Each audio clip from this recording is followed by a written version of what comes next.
ఎడారిలో జలధారలు. రచన doctor K. Job Sudarshan.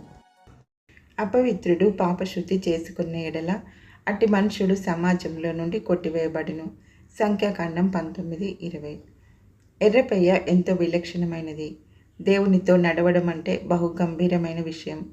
పాత నిబంధన పరిశుద్ధిలో ఎడతెగక దేవునితో నడిచిన వారు, దేవునికి ప్రియులు అయిన వారు బహు కొద్ది మంది మాత్రమే కనిపిస్తారు. హానోకు, నోవాహు, యోసేపు, సమూయేలు, యోబు, దానియేలు ఇలా వేళ్ల మీద లెక్కబెట్టగలిగిన వారే. ఒప్పుకోకుండా దాచిపెట్టిన పాపం, పరిహారం జరగకుండా హృదయంలో కప్పి ఉంచిన కల్మషం ఉన్నవారు దేవుని పవిత్ర సన్నిధిలో ప్రవేశించడానికి అనర్హులు. అపవిత్రుడు పాపశుద్ధి చేసుకొనని ఎడల అట్టి మనుషుడు సమాజంలో నుండి కొట్టివేయబడును. 20వ వచనం. పరిశుద్ధత కోసం నా హృదయం పరితపించిపోతూ ఉంది. నా తలంపులు, మాటలు, చూపులు, స్నేహాలు, అలవాట్లు ఈ రంగాలన్నిటిలో నన్ను మైలపడజేసేవి ఎన్నెన్నో ఉండగా ఏ రోజుకారోజు నేను శుద్ధుణ్ణి కావడమెలా? ఒకవేళ తెలుసో తెలియకో ఏమరపాటునో పరిస్థితుల ప్రభావం వల్లనో మైలపడిపోయాము. అప్పుడేం చేయాలి?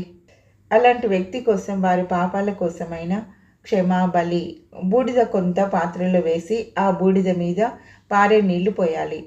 అప్పుడు శుద్ధంగా ఉన్న వాడెవడైనా హిస్సోపు రెమ్మను చేత పట్టుకొని ఆ నీళ్లలో ముంచి అపవిత్రుడైపోయిన మనిషిపై చల్లాలి.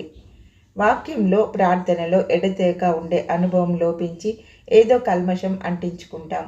మనకది తెలియకపోవచ్చు కానీ మనలను తండ్రి వలె అస్తమానం కనిపెట్టి చూస్తూ ఉండే దేవునికి తెలుసు.